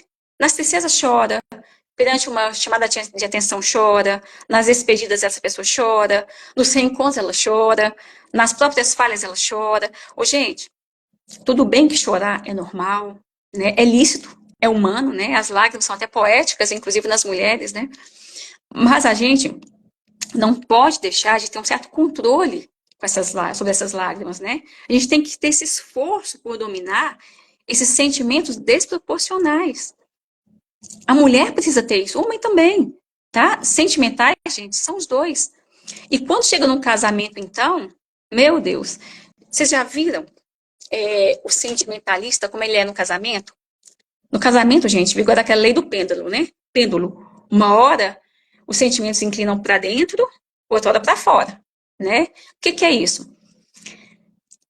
O sentimentalista no casamento nunca tem equilíbrio, tá? Aliás, é impossível, gente. Ter um relacionamento pacífico com o sentimentalista, pelo simples fato de que o sentimentalista, ele considera a si mesmo o centro do mundo, o centro da verdade. O centro da verdade é ele, né? Então, o que acontece? E como decorrência, como a gente sabe, né, que como decorrência da vida real, não é possível, né, que marido, que filhos vivam em função nossa, fazendo o que a gente gostaria que eles fizessem, dando atenção quase exclusiva às nossas coisas, aos nossos desejos, aos nossos sentimentos, a gente vai ficar frustrado, né? Então, esse amor que vira um pêndulo, esse sentimento que vira um pêndulo, ele tem um peso muito grande no sentimentalista. Agora, quando, por exemplo, o sentimentalista tem um pêndulo que vira para fora, ele faz do outro. Olha, vejam só, tem um sentimentalista que só olha para si, que acha que o mundo gira em torno dele, e tem um sentimentalista que vira para fora, né? O pleno olha para fora. É aquele que acha, é aquele que depende do outro. Ou seja, a emoção dele, a outra pessoa é o ponto de apoio exclusivo dele na vida. Ou seja, o termômetro dele é o outro, né? É o marido, é o filho, é o pai, né? A pessoa se torna, gente, tão insegura e se torna dependente mesmo, como uma pessoa viciada, como uma pessoa dependente de droga, tá? Então, esse amor pêndulo nos relacionamentos é extremamente danoso. É natural, é natural a gente buscar uma força fora da gente. Fora, às vezes até fora do nosso ambiente, né? Às vezes no marido, numa colega de trabalho, num parente, num psicólogo, num diretor espiritual, né? Num padre, enfim. Mas isso não pode significar uma dependência sentimental. Tem pessoas que não fazem nada se o psicólogo não disser que é para fazer, não fazem nada se o pai disser que é para fazer, se o marido disser que é para fazer, se o filho disser que é para fazer. Vocês estão entendendo? Isso é extremamente danoso. Agora, o sentimentalista começa a trabalhar de uma tal forma que a família dele se torna sentimental, né? E a família sentimental é aquele modelo de família fechada, sabe? Baseado no amor puramente sentimental, naquele amor absorvente. As pessoas não educam filhos para a vida, gente. A pessoa educa filhos feitos chiclete, sabe? Sem liberdade, que cria filhos como se fossem chicletes, com um chiclete do sentimentalismo, sabe? Eu estou lendo aqui um comentário, né? E o pior é que o sistema tirou todos de casa e quem educa, realmente. Só que a gente agora precisa educar, né? A nós mesmas, para educar os nossos filhos, a nossa família. É possível? É. Vai dar mais trabalho? Vai. Mas é possível, tá? Gente, outra coisa que eu quero que vocês tenham em mente, isso é muito importante. Está na ordem natural das coisas que os filhos se separem dos pais. Em algum momento, tá? Depois de terem recebido os benefícios sem conta, eles vão se separar da gente, eles vão seguir a própria vida. Ou vão se casar, ou vão se ordenar padres, ou vão, às vezes não vão se casar, né? Mas vão ter a própria vida. E não há ingratidão nisso, gente. Nem justiça. Eles saírem debaixo das nossas asas, né? Saírem das nossas casas. Não é injustiça isso. Eu não quero dizer com isso que o filho não tenha para com os pais um dever de agradecimento, né? Um dever de afeto e até de cuidado quando os pais precisarem. Mas eles não têm o dever de consagrar a vida deles a nós, pais. Não tem. Mas nós, pais, temos o dever de consagrarmos as nossas vidas a eles. Isso é lei natural, gente. Nós, pais, temos o dever de consagrar as nossas vidas à nossa família, aos nossos filhos. Os filhos não têm dever de consagrar a vida deles a nós. Isso é bíblico, isso é lei natural. Na família sentimental, existe, gente, uma incapacidade, uma autêntica incapacidade de exigir com firmeza. Sabe aquela mãe que está vendo o filho se acabar em frente um jogo, jogo eletrônico, né? Se acabar em frente ao computador, sabe que está errado e vai deixando. Por sentimento. Ah, não, eu não quero me dispor com meu filho. Ah, não, eu não quero que meu filho fique triste ou que ele seja diferente dos amigos porque todos jogam, ele não. Gente, falar com vocês uma coisa, onde sobra sentimentalismo, não se educa bem. Porque não há linha clara nessa relação, sabe? Não há orientação, não há estabilidade. A gente precisa ter carinho, tá? Carinho sim, sentimentalismo bobo não. E como é que é o sentimentalismo, gente, na relação com Deus? Isso eu quero deixar muito claro para vocês. Porque hoje em dia, as pessoas tendem a considerar a opção religiosa, tá? Como uma questão sentimental. Ou seja, eu escolho a, a igreja que eu vou frequentar, eu escolho a religião que eu vou frequentar se eu me sentir bem. Onde eu me sinto bem, sabe? E não, eu não observo. Hoje é uma tendência a gente não observar a verdade que aquela religião revela, né? Que linha que aquele padre está seguindo, sabe? Então, assim, por quê? Porque o sentimento é subjetivo, gente. E a religião é objetiva. Isso é muito sério. A fé trata, eu falei para vocês o que é fé, né? Fé é acreditar naquilo que foi dito. A fé, ela trata questões objetivas, enquanto sentimentos são questões subjetivas, tá? Então, dentro da própria Igreja Católica, não se pode escolher as verdades de acordo com o próprio gosto, gente. Por exemplo, por exemplo, eu concordo com a condenação do aborto, mas eu não concordo com que o casamento seja indissolúvel. Eu gosto do quarto mandamento, mas eu não gosto do sexto. Gente, eu não tenho que gostar, eu não tenho que concordar. Eu não devo ir pelo meu gosto, porque o meu gosto é sentimento, né? E quem disse que o meu gosto é o certo? E o meu sentimento, ele muda. Hoje eu gosto disso, amanhã eu gosto daquilo, né? Eu devo ir pelo que é verdadeiro, pelo que é certo. Não basta, portanto, a aceitação sentimental das verdades reveladas por Deus. Eu preciso da aceitação intelectual. Quando eu falo para vocês que a gente precisa seguir essa pirâmide, tá?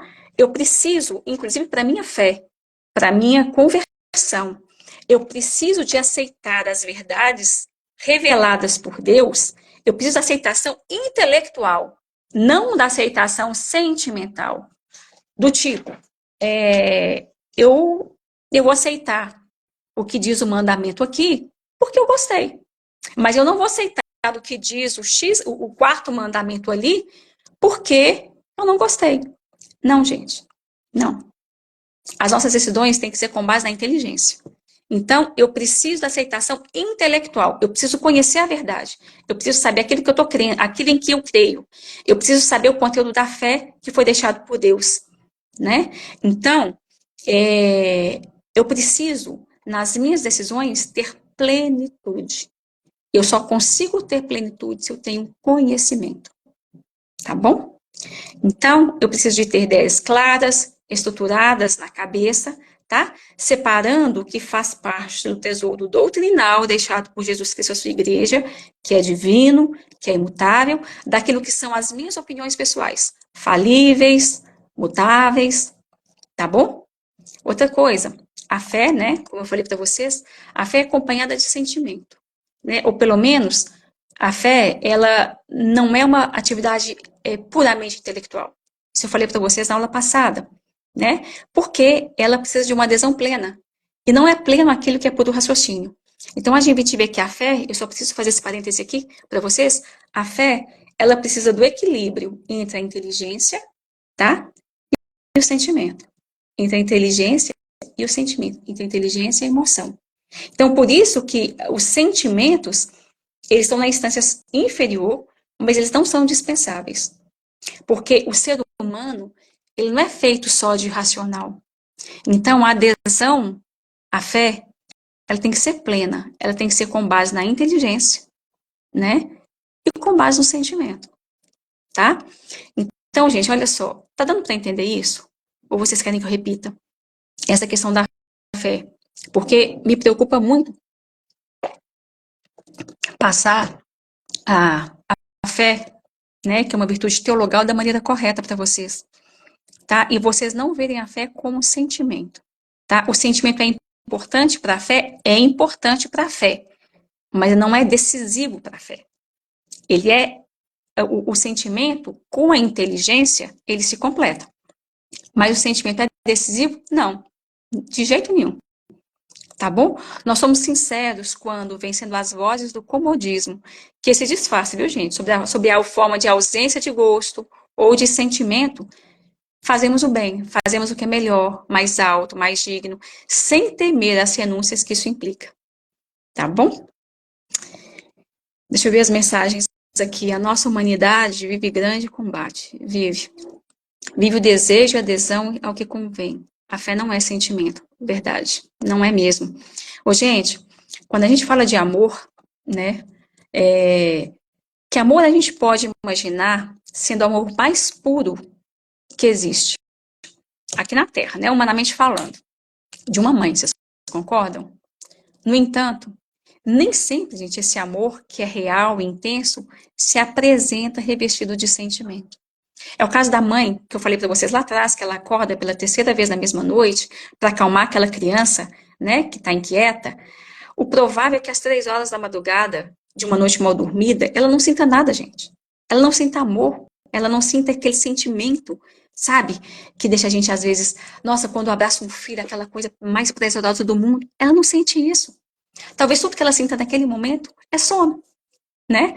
Mas o seu amor, ele não deixou de existir, ele não deixou de ser real, só porque ela não sente. Vocês estão vendo que o amor, ele não é um sentimento? Ele é ação. Embora nesse caso os sentimentos, eles não ajudam, né? Porque o sentimento que ela tem é de dormir, de não levantar, o sacrifício é o selo de garantia desse amor. Olhem só. Em contrapartida, o simples fato de ter enlevos de sentimento sublime não necessariamente significa que o amor ele seja profundo, né? Pode ser simples um aquecimento momentâneo, um simples aquecimento momentâneo, né? Um coração, gente, aquele coração que não se traduz em obras efetivas, em obras duradouras de amor, significa que é uma ilusão, né? Então, o amor é uma decisão. O amor ele só é verdadeiro quando ele é sacrificial, né? Então, por exemplo, quando a gente vai se confessar, né? A gente quer, por amor a Deus, quer retomar a nossa amizade com Deus, aquele sentimento que nos toma naquele momento, né? Aquele sentimento de repulsa, ou seja, não quero me confessar, eu vou ter que me abrir para uma pessoa, vou ter que me abrir para o padre, né? Falar todas as minhas mazelas, todas as minhas misérias, sabe? É custoso, gente, não é prazeroso, não, né? Mas quando a gente relata com arrependimento os próprios pecados, as próprias falhas, o que não é tarefa agradável, tá? E a gente sabe que sentimentalmente isso não é bom, a gente tem uma paz de espírito imensa, porque a gente não se deixou levar pelo sentimentalismo. Ô, gente, derramar lágrimas, muitas vezes, pelos nossos erros, não é fator decisivo, tá? A gente tem que ter ação. Então, por exemplo, se diante de uma traição, o fato da outra pessoa derramar lágrimas, né, ou diante, por exemplo, de um roubo, alguém se confessar e derramar lágrimas na nossa frente, isso não é decisivo, gente. Isso pode ser realmente uma reação sentimental da pessoa. O que vai ser decisivo é o arrependimento que ela tem. E a sua inclinação para consertar as consequências do que ela cometeu. Né? No caso, por exemplo, quando a gente vai se confessar, o que vale não é eu chorar pelo que eu fiz. O que vale é eu ter a consciência reta, a decisão de ir lá, frente a um padre e me confessar, porque cada pecado que eu cometo é uma espinha que eu coloco no coração de Deus, no coração de Cristo, né? Então, eu quero estar em paz com Deus, eu quero estar em paz com Jesus. Então, o que eu preciso fazer? Eu preciso me confessar. Só que a pessoa sentimentalista, ela vai e volta. Ela vai e para. Né? Então, por isso que a gente tem que lutar contra essa armadilha. Né? As orações, por exemplo, o sentimentalismo na oração é muito importante, porque a gente vê que muitos santos tinham dificuldades imensas de rezar. Né? Às vezes ficavam longos períodos de seca, sabe? Sem aquele brilho. Mas eles persistiam, né? Nessa aparente esterilidade, sabe? Que eles eram acometidos. Então, o que eu quero dizer para vocês é que, por causa de sentimentos, se a gente se deixar levar pelos sentimentos, a gente não tem um casamento sustentável. A gente não tem uma boa relação com Deus. A gente não tem vida espiritual. A gente não tem vida de oração. Porque, gente, eu vou falar para vocês, muitas vezes o sentimento falta, né? Então, assim, só que quando a gente faz uma coisa indo contra aquilo que a gente quer naquele momento, é muito mais meritório. A nossa oração, ela ganha uma outra força, uma outra dimensão, né? Porque infeliz, gente, é aquela pessoa que só reza, aquela pessoa que só se dedica a uma leitura espiritual quando é gostoso, quando ela sente facilidade para aquilo, né? Essa pessoa jamais vai evoluir de verdade. Ela jamais vai colher aqueles frutos doces, né, da persistência, da constância na vida, que o sobrenatural é capaz de produzir. Tem dias, gente, que eu falo com vocês que eu vou arrastada para missa. Arrastada. Tem dias que eu pego para rezar o terço, que eu tô tão cansada, que eu chego a me encostar na cama e falo assim, meu Deus, me ajuda, eu preciso pedir a Deus a força, porque por mim mesma eu não tenho. Só que eu tenho a decisão, a vontade, guiada pela minha inteligência, não é sentimento, de cumprir o meu plano de vida. Então, gente, com sentimento ou sem sentimento, eu vou, eu peço força para Deus e vou, tá? Eu sou movida pela vontade. E aí, o que acontece? Deus vê o meu esforço. É muito mais meritório quando eu faço uma coisa que eu não quero fazer, mas eu faço por amor, por obediência a Deus, por obediência àquilo que eu me propus, do que quando eu faço porque é gostoso. Não é? Quando a gente faz alguma coisa que vai contra a vontade da gente, mas para ajudar o outro, gente, isso tem muito mais mérito diante de Deus. É a mesma coisa quando eu vou prestar uma ajuda a alguém. Olha só, vamos dar um exemplo. Fui buscar meus filhos na escola, estou indo para minha casa, aí uma pessoa me liga. Karina, você pode dar uma carona para meu filho?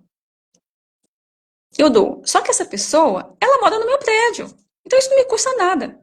Agora, eu vou dar uma carona para uma pessoa que mora do outro lado da cidade. E vou e levo essa pessoa.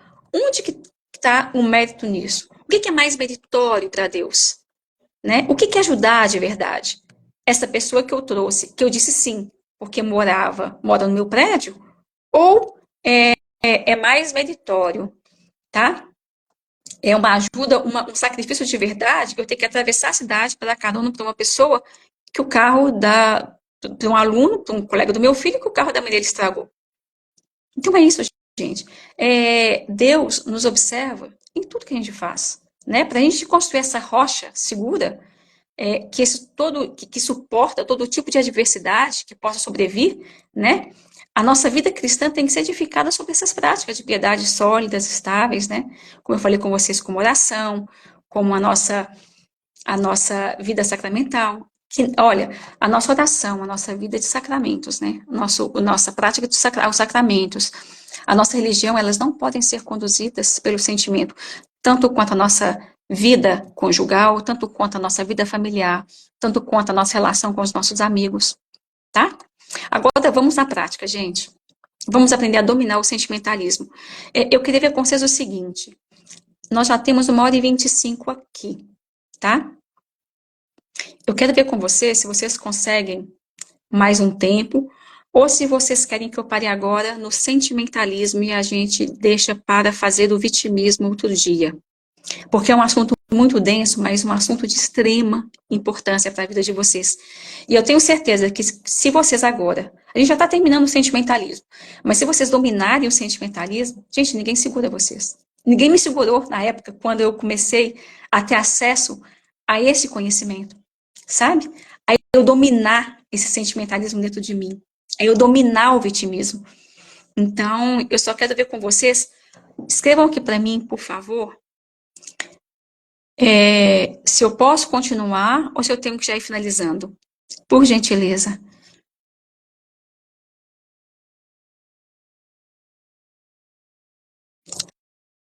Isso, eu estou voltando aqui nas mensagens, né? Que às vezes nós não temos força nem para rezar. Quando rompemos o sentimento e decidimos por nos recolher, rezar, nós vencemos a nossa falta de fé, verdade. A Cidinha está dizendo para continuar, a Josi deixar para a próxima aula. Vamos lá, gente, me falem aqui o que vocês acham.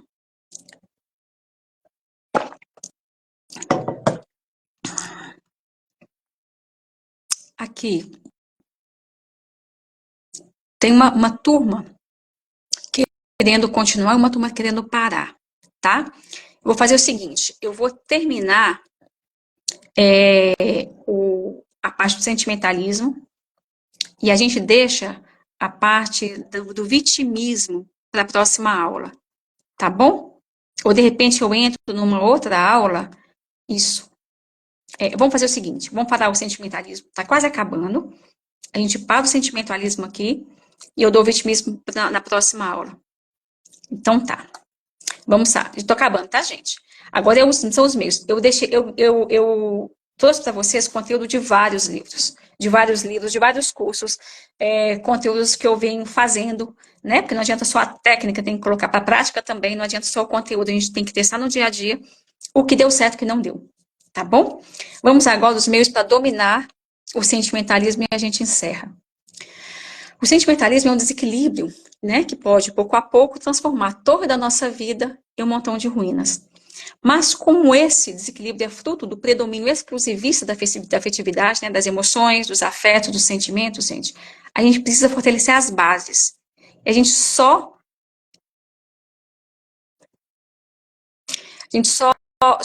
fortalece as bases investindo na inteligência e robustecendo a vontade.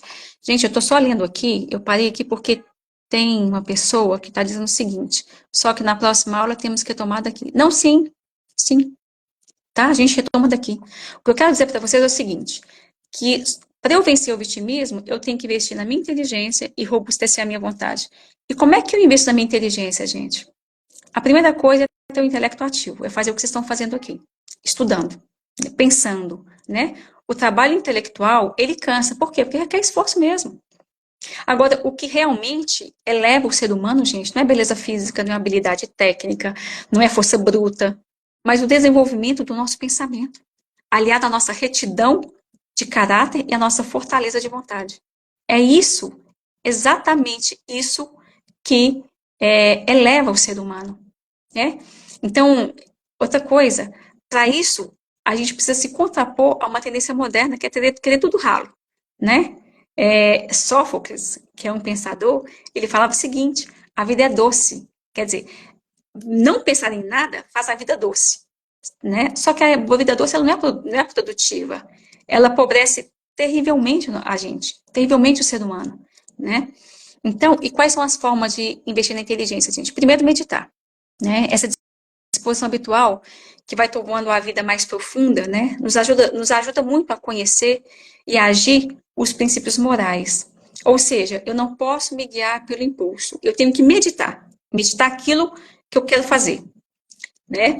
Então, agora uma coisa muito boa da meditação é eu não meditar só comigo, com os meus botões, sabe? Flui muito melhor se eu meditar com uma outra pessoa. E a melhor forma de meditar, gente, a forma infalível de meditar é a oração, sabe? É aquilo que eu coloco diante de Deus. A oração é a meditação por excelência. Outra forma de refletir, outra forma, né, de trabalhar a inteligência é refletir antes de atuar, né? É fundamental para a gente não ser arrastada pelo sentimentalismo, a gente, inclusive, dividir com as outras pessoas, sabe?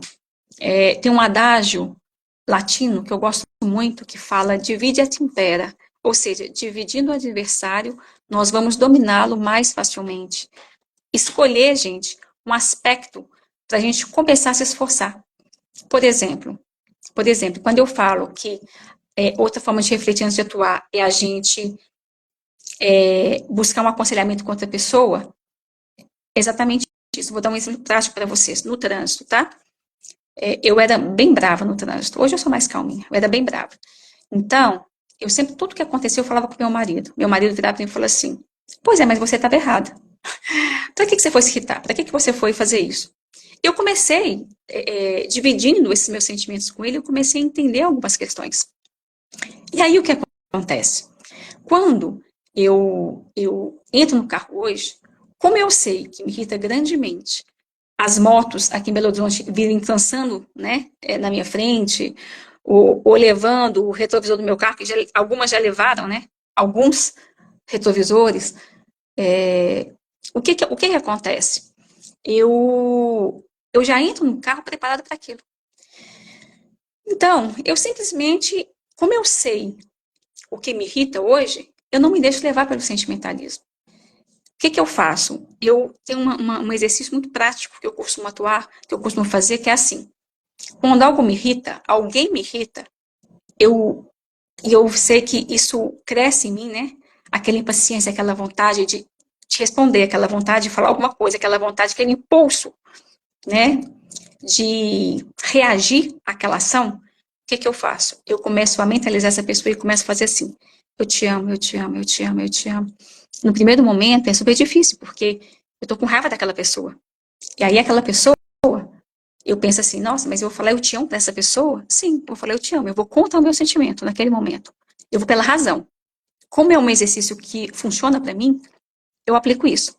Quando qualquer pessoa me irrita, principalmente no trânsito, eu começo. Eu te amo, eu te amo, eu te amo. Outro dia levaram um retrovisor meu, te mandaram longe, motoqueiro. E aí, a hora que eu falei, caramba, a hora que eu percebi isso, que eu comecei a me irritar. Eu comecei, eu te amo, eu te amo, eu te amo, eu te amo. Para aquele motoqueiro. E aí, eu uso a minha imaginação, que a imaginação tem que estar a nosso favor, né, gente? Eu uso a minha imaginação e falo assim, gente, esse cara deve estar ou com dor de barriga, ou esse cara deve estar com precisando socorro a alguém. Ou esse cara deve ter um dia, deve ter tido uma noite péssima, um dia péssimo, deve estar, por exemplo, com algum problema sério de vida ou morte. Eu imagino isso dessa pessoa, ou seja, eu imagino o melhor dela. E, gente, logo, logo isso passa. Então, eu conduzo uma forma de eu acabar com o meu sentimentalismo, de eu me deixar ser conduzida pelo sentimento é essa. Eu falo que eu te amo. Gente, eu te amo é uma ejaculatória poderosíssima, viu? Isso acaba com raiva com a sua raiva de qualquer pessoa. Eu te amo, eu te amo, eu te amo. E aí, nosso inconsciente vai tentar mudar esse jogo. Vai falar assim, nossa, mas você ama essa pessoa que ele acabou de fazer isso com você? Não se deixa levar pelo que o inconsciente fala. Continua. Eu te amo, eu te amo. Ainda que seja da boca para fora. Eu te amo, eu te amo, eu te amo. E daí, você começa a imaginar o que leva essa pessoa a fazer isso. Essa pessoa está passando por uma situação assim. É a imaginação. Daqui a pouco resolve, gente. Então, essa é a minha forma que eu encontrei de resolver a questão sentimental, de eu não ser levada pelo sentimento, tá? Cada um procura a sua, né? Então, vocês vão ver que depois de adquirir o hábito, esse hábito, tudo fica fácil, porque é um hábito. Primeiro é esforço, depois vira hábito. E eu levo isso para tudo na vida. Então, olha, quando eu resolvi o meu problema, graças a Deus já resolvi, né? Meu problema no trânsito, hoje, por exemplo, eu falei com vocês, tem mais umas 3 semanas mais ou menos que levaram meu retrovisor, né, do lado do passageiro. Eu, caramba, mas eu não senti mais raiva. Eu falei assim, gente, esse cara tá com pressa, hein? Não teve mais raiva, não teve uma reação ruim mais. Porque eu já me preparei para isso. Mas eu não posso parar, né? Então, assim, depois que eu ganhar esse hábito do trânsito, eu vou começar a ganhar um hábito de não me deixar ser levada pelo sentimento com as pessoas da minha casa. Então, o que me irrita no meu marido? O que me deixa fora de mim quando os meus filhos fazem alguma coisa? O que me deixa desse jeito? Eu tenho que identificar o que é. Então, gente, não é querer mudar tudo de uma vez que a gente não dá conta, né? Isso é virtude. Então, a gente tem que se ir pouco a pouco, passo a passo. Então, por exemplo, o que me irrita no meu marido? O que me irrita no meu marido é X coisa? Tá. Então, o que eu posso fazer para eu não me irritar? Porque eu não posso mudar meu marido, mas eu posso mudar a mim mesma. Vocês concordam? Então, o que eu posso fazer para não me irritar? Então, a primeira coisa, quando ele faz alguma coisa que eu sei que vai me irritar, eu sei disso, eu começo a parar, respirar e começo. Eu te amo, meu amor. Eu te amo. Eu tô com você porque eu te amo. Eu tô com você porque eu disse sim. Eu tô com você porque eu vou te levar para o céu. Eu tô com você porque eu preciso estar. É justamente isso, essas pequenas pedras que me machucam o pé, que vão me levar para o céu. Eu começo a pensar isso, gente, porque são as cruzes pequenas do nosso dia a dia que vão nos levar para o céu. São essas cruzes que vão moldando em nós as virtudes. Essas dificuldades que eu tenho com o meu marido é que vai exercendo em mim a virtude chamada paciência. Então eu tenho que agradecer. Então eu começo, toda vez que ele faz uma coisa que eu não gosto, eu começo a agradecer. Oh, meu Deus, obrigada. Eu não sei porque eu estou te agradecendo, não, mas obrigada. Obrigada por ter acontecido isso. Obrigada por meu marido ter feito isso. Ainda que eu tenha vontade de jogá-lo pela janela. Obrigado, meu Deus. Obrigada, meu Deus, por ter acontecido isso. E meu marido, eu te amo. Obrigado por ter feito isso. Gente, isso vai mudando o nosso inconsciente. Isso transforma tudo. Então, com base nesses exercícios práticos, a gente vai controlando o nosso sentimento. Daí a pouco, qualquer coisa que seu marido fizer, você acha graça. Né? Aí a meia deixada fora do lugar, aquilo que ele se comprometeu a fazer não fez, a gente passa a levar isso com bom humor, com excelente bom humor. Então, isso já não passa a não nos irritar mais. A gente começa a pensar o que pode estar por trás da atitude das pessoas da nossa casa. Que dia que elas tiveram, se elas estão tristes. Olha, meu filho fez isso que não deveria ter feito porque ele está triste, ou ele pode estar com algum problema. Eu posso olhar para o meu marido e pensar que o dia dele foi péssimo, né? Que alguma coisa inesperada aconteceu. Se eu usar a inteligência, a imaginação ao meu favor, eu domino o sentimentalismo tranquilamente, gente. Tá bom? Então, olha, essa conduta, né? E aí a gente vai fazendo essas regrinhas pequenininhas que vão mudar todo o nosso dia a dia, tá?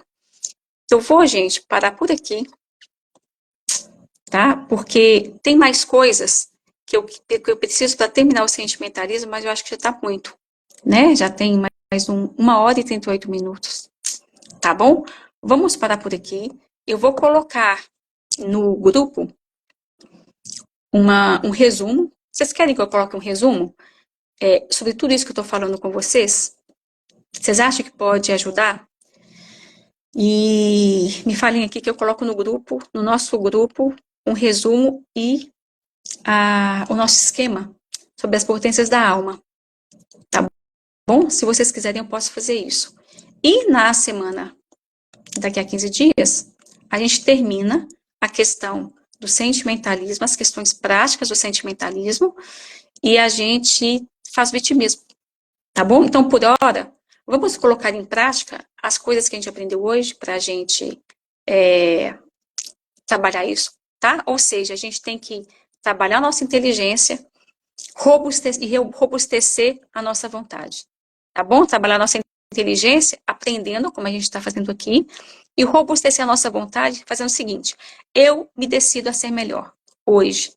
E para eu me decidir a ser melhor, eu não posso ser me levada pelos sentimentos. É isso que eu preciso que vocês se conscientizem, tá bom? É isso. Tem alguma pergunta? Ou a gente pode encerrar? Aqui vocês estão querendo o resumo, eu vou colocar no grupo. Vou colocar também o desenho, né, a foto dessa pirâmide. Se tiver alguma coisa para perguntar, tem não, né? Então tá, meninas.